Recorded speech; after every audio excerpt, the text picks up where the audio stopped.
Cerimônia para relembrar o 8 de janeiro terá discursos dos chefes de poderes e segurança reforçada. E você, bebê, também. Receita Federal abre adesão a programa de pagamento de dívidas sem juros e multas. Microempreendedor individual tem novo valor de contribuição mensal em 2024. Irã anuncia a prisão de suspeitos por explosões que mataram mais de 80 pessoas. A autoria do ataque foi reivindicada pelo Estado Islâmico. E o clima é de tensão também na Ásia. Coreia do Sul realiza exercícios militares após tiros disparados pela Coreia do Norte. Essas e outras notícias você confere a partir de agora. Olá, boa tarde para você, seja muito bem-vindo. Essa edição nós estamos ao vivo, agora 1h04, pelo horário de Brasília. Vamos juntos conferir o que é notícia no Brasil e no mundo nesta sexta-feira? A cerimônia para relembrar um ano dos atos radicais do 8 de janeiro acontece na próxima segunda-feira em Brasília. O evento, com mais de 500 convidados, deve contar com os discursos dos chefes dos três poderes. Vamos ver. O ato deve acontecer no Salão Negro do Congresso Nacional. Mais de 500 pessoas foram convidadas. No roteiro do evento estão previstas as falas do presidente Lula e dos presidentes do Senado, Rodrigo Pacheco, da Câmara, Arthur Lira, também do Supremo Tribunal Federal, Luiz Roberto Barroso, e do Tribunal Superior Eleitoral, Alexandre de Moraes. A organização do evento convidou os 27 governadores, os prefeitos das capitais, parlamentares, ministros do Tribunal de Contas da União e ministros de tribunais superiores. O plano de segurança para a cerimônia foi assinado de forma simbólica pelo ministro da Justiça em exercício, Ricardo Capelli, e pela governadora também em exercício, Celina Leão. O planejamento prevê que no dia, cerca de 2.000 agentes da Polícia Militar do Distrito Federal estejam nas ruas atuando de forma ostensiva e 250 da Força Nacional, para que fiquem no Ministério da Justiça em proteção ao prédio e para atuação em caso de necessidade. Haverá ainda efetivos de outros órgãos, como Polícia Federal e Polícia Rodoviária Federal. O Plano Integrado de Segurança também tem previsão de fechamento parcial da esplanada dos ministérios. E a Receita Federal abriu hoje o programa de pagamento de dívidas. A grande vantagem é que a cobrança não vai contar com juros e nem com multas. Começou nesta sexta-feira o período para a adesão de pessoas físicas e jurídicas ao programa de autorregularização incentivada de tributos da Receita Federal. Pela proposta, as dívidas podem ser pagas sem multas e juros. O objetivo é incentivar os contribuintes a regularizarem débitos tributários, evitando autuações e pendências tributárias. Segundo a Receita, podem ser incluídos tributos que não tenham sido constituídos até 30 de novembro do ano passado. A adesão pode ser feita até o dia 1º de abril. A dívida consolidada pode ser liquidada com redução de 100% das multas e juros, sendo necessário o pagamento de 50% da dívida como entrada, com o restante parcelado em até 48 prestações mensais. O devedor será excluído do programa em caso de inadimplência, com 3 parcelas seguidas, 6 alternadas ou uma parcela, estando pagas todas as demais. Quem não aderir ao programa estará sujeito a multas de mora de 20%. A autorregularização incentivada abrange todos os tributos administrados pela Receita. Para aderir à autorregulação incentivada de tributos, o contribuinte precisa fazer um pedido por meio do portal ECAC da Receita Federal. E trazemos agora um alerta para os pais que precisam preparar o bolso. Isso porque o material escolar deve ficar mais caro agora em 2024. A boa e velha pesquisa de preços pode, é claro, ajudar a economizar um pouquinho. Todo começo de ano é a mesma história, muitas contas a pagar. Uma delas, para quem tem filhos, é a compra de material escolar. A Associação Brasileira de Fabricantes e Importadores de Artigos Escolares estima que esses produtos terão um aumento de preços de 7% a 9%. Essa expansão deve acontecer, segundo a indústria, por conta dos aumentos de custos de papel, de embalagens e de produtos importados. Mas, apesar da alta, há algumas formas do consumidor economizar um pouco, driblando os preços altos. Para isso, é bom que o consumidor não deixe para a última hora para fazer a compra. já que uma pesquisa de preços pode render alguns descontos, tanto nas lojas físicas como online. Se não encontrar preços menores, o consumidor pode pedir desconto, já que é interessante para o lojista vender todo o material, mesmo com um preço menor. Outra dica é reciclar os materiais do ano passado. Todo ano, a lista de material escolar traz produtos de pouco uso e sempre sobram materiais do ano anterior que podem ainda ser reaproveitados. Outra recomendação é fazer troca de materiais com outros colegas. Geralmente, isso acontece com uniformes, livros ou outros itens mais duráveis, como mochilas e estojos. E agora vamos de destaque internacional. A Coreia do Sul realizou hoje os exercícios militares de tiro em resposta à série de disparos da costa da Coreia do Norte, provocando a evacuação de 2 ilhas da linha de frente no Mar Amarelo. A ação foi vista como um ato provocativo, mas nenhuma vítima foi relatada. A troca de tiros realizada pela Coreia do Sul marcou o fim de um período de calma na fronteira intercoreana, segundo o ministro da Defesa sul-coreano, chamando a ação do norte de um ato provocativo que ameaça a paz na Península Coreana e aumenta as tensões. O ministro acrescentou ainda que o Sul estabeleceria uma base sólida para a paz através da força, que impediria a Coreia do Norte de realizar novos atos de agressão. Os tiros norte-coreanos e a resposta enérgica do Sul são uma escalada das tensões entre as duas Coreias, cujos líderes trocaram palavras duras nos últimos tempos. Os militares da Coreia do Sul disseram que os residentes das 2 ilhas foram obrigados a ficar em abrigos devido ao disparo de 200 projéteis por um período de 2 horas. O Sul acusou o Norte de aumentar as tensões na região após o fim de um acordo assinado em 2018 para reduzir as atividades militares na área.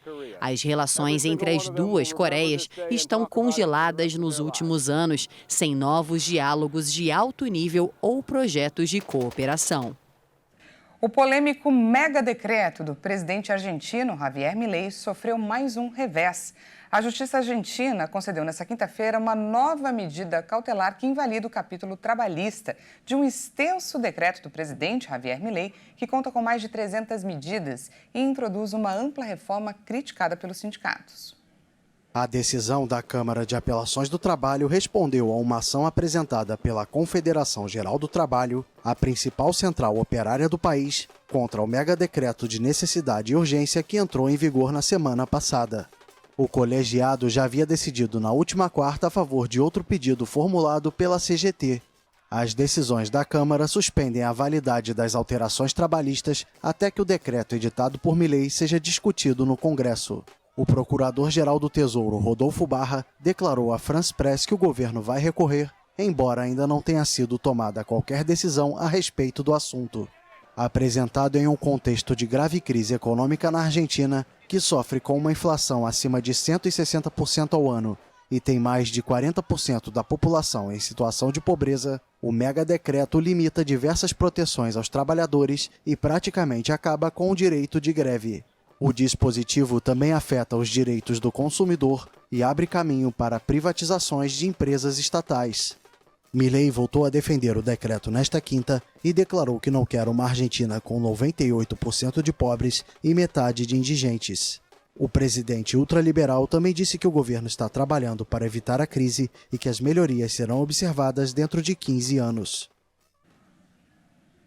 E veja a seguir. Irã anuncia prisão de suspeitos por explosões que mataram mais de 80 pessoas. E ainda, microempreendedor individual terá um novo valor de contribuição mensal agora em 2024. A gente volta já já, não perca!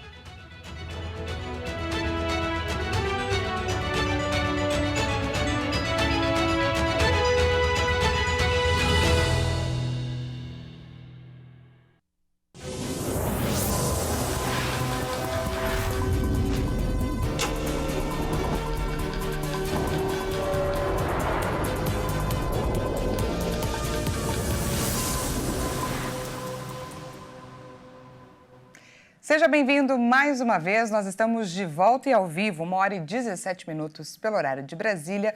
Voltamos com mais destaques dessa sexta-feira para você. A indústria brasileira ganhou força em novembro do ano passado. Apesar da melhora, o setor ainda não recuperou o nível pré-pandemia. A produção industrial brasileira voltou a ganhar força em novembro do ano passado, ao crescer 0,5 ponto percentual na série com ajuste sazonal. Mesmo com um saldo positivo de 0,9% acumulado nos últimos 4 meses, a produção industrial ainda se encontra 0,9% abaixo do patamar pré-pandemia em fevereiro de 2020. Os dados são da pesquisa industrial mensal divulgada pelo IBGE. Em relação a novembro de 2022, a produção subiu 1,3%. Já no acumulado de 2023, a alta é de 0,1%. Com isso, o setor não apresentou avanços significativos nos últimos anos. 2 das 4 grandes categorias econômicas e 13 dos 25 ramos industriais pesquisados tiveram crescimento na produção de outubro para novembro de 2023, mostrando um perfil equilibrado entre as taxas positivas e negativas. Em destaque como as principais influências positivas estão indústrias extrativas, que cresceram 3,4%, e produtos alimentícios. Por outro lado, tiveram redução os produtos farmacêuticos e veículos automotores. Os microempreendedores individuais vão pagar mais na contribuição previdenciária em 2024.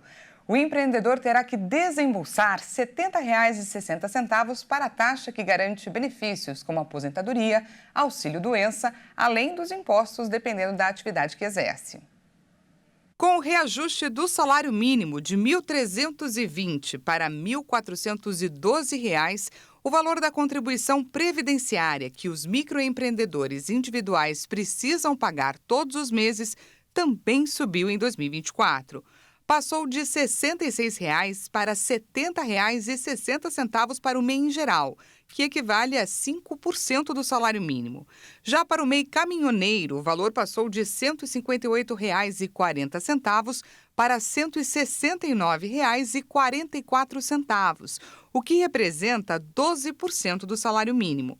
O Sebrae explicou que, por meio do pagamento em dia dessa contribuição, o MEI garante benefícios previdenciários como aposentadoria por idade, auxílio-doença, aposentadoria por invalidez, auxílio-reclusão, pensão por morte e salário-maternidade.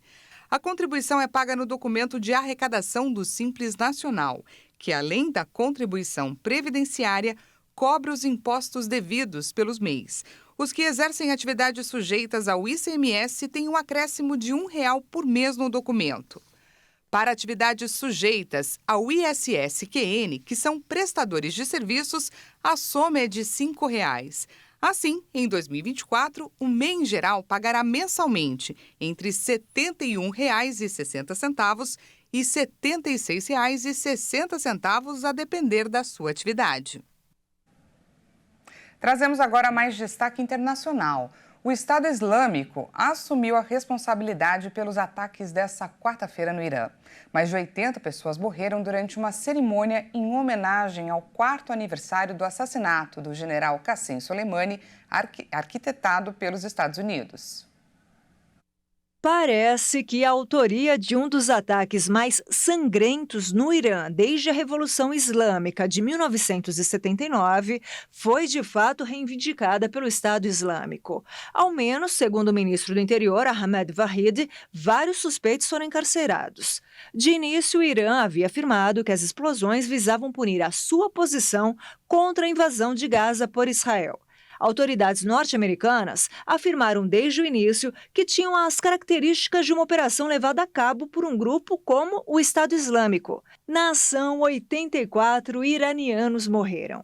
O fato ocorreu no memorial para o comandante Qassem Soleimani, que foi assassinado no Iraque em 2020 por um drone americano. Imagens da estatal do país mostraram multidões clamando por vingança nos funerais da cidade de Kerman, palco das explosões de quarta-feira.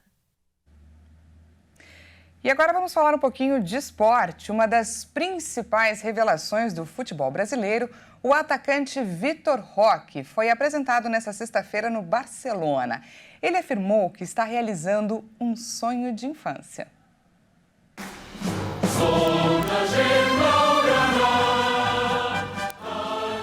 O futuro chegou ao Barcelona. O atacante brasileiro Vitor Roque, de 18 anos, foi apresentado nesta sexta-feira no clube catalão. Com o espanhol ainda engatinhando, ele afirmou que está fazendo um sonho se tornar realidade. Um sonho hecho realidade.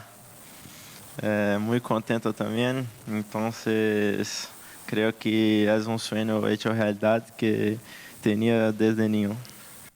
Sabeu vosaltres el que representen els jugadors brasilers per al nostre club. Representen una cosa que per mi, a part de la seva qualitat, de la seva màgia indiscutível, tenen... Você representa todos os brasileiros no nosso clube. Representa algo para mim, além das óbvias habilidades. Você tem um belo sorriso. Nos treinamentos, vimos que o Vitor tem algo que realmente falta nesse mundo. Um sorriso, uma atitude positiva. Falta molt en aquest món, que és un somriure, una actitud positiva i sobretot un noi de família que estic molt content de que avui el seu pare, el seu representant, estiguin aqui. Roque já até chegou a estrear na última quinta-feira na partida contra o Las Palmas pelo Campeonato Espanhol e jogou 12 minutos. Ele vai ter a missão de seguir uma longa linhagem de atacantes brasileiros históricos do Barça, que vai desde Romário, passando por Rivaldo e Ronaldo, até chegar em Neymar. E trazemos mais um capítulo da complicada disputa judicial pelo poder da Confederação Brasileira de Futebol. Edinaldo Rodrigues está de volta ao comando da entidade, beneficiado por uma liminar concedida nesta quinta-feira pelo ministro do Supremo Tribunal Federal, Gilmar Mendes. O Judiciário Fluminense havia invalidado no dia 7 de dezembro um acordo da CBF com o Ministério Público que permitiu a realização do pleito vencido por Edinaldo Rodrigues em março de 2022. José Perdiz, presidente do Superior Tribunal de Justiça Desportiva, vinha administrando provisoriamente a CBF. Esta foi a segunda vez que o Supremo recebeu uma ação que pedia a volta de Edinaldo ao poder. A primeira foi rejeitada pelo ministro André Mendonça no último dia 22 de dezembro. A decisão de Gilmar Mendes proferida nesta quinta ainda será submetida ao plenário da Corte. FIFA e Conmebol alertam a CBF sobre os riscos de punição devido à interferência externa na gestão da entidade. Uma das consequências pode ser a exclusão de seleções e clubes brasileiros das competições internacionais. Essa edição fica por aqui, mas antes eu te transporto rapidinho para Carolina do Sul, um dos 50 estados dos Estados Unidos. Você confere imagens da praia de Myrtle Beach. Essa câmera é de um dos resorts, aliás, muito bem localizado, trazendo para você imagens lindas. Dá até vontade de estar ali, não dá? Trazendo agora uma curiosidade rápida a mais para adoçar o seu dia, ou melhor, apimentar. É na Carolina do Sul que se cultiva a Carolina Reaper, a pimenta mais ardida do mundo. Inclusive, ela possui o título pelo Guinness Book. O fruto ganhou vida após o cruzamento de outras pimentas conhecidas como Sweet Habanero e Naga Viper, em uma escala conhecida como escala de Scoville, que mede a ardência das pimentas existentes. Ela está em primeiro lugar. Para se ter uma ideia, a pimenta malagueta, que é bastante popular aqui no Brasil pela sua ardência, alcança 175 mil pontos nessa escala, enquanto a pimenta Carolina Reaper alcança mais de 1 milhão de pontos. Você teria coragem de provar essa pimenta? Acredite, além de ter quem coma, essa pimenta é recordista e chega a ser 4 vezes mais cara do que outras pimentas no mercado. Então eu te deixo com imagens da linda Carolina do Sul nessa sexta-feira. Aproveite! Uma ótima tarde para você e daqui a pouco você confere mais notícias a 1h50. Um ótimo final de semana para você também. Até mais!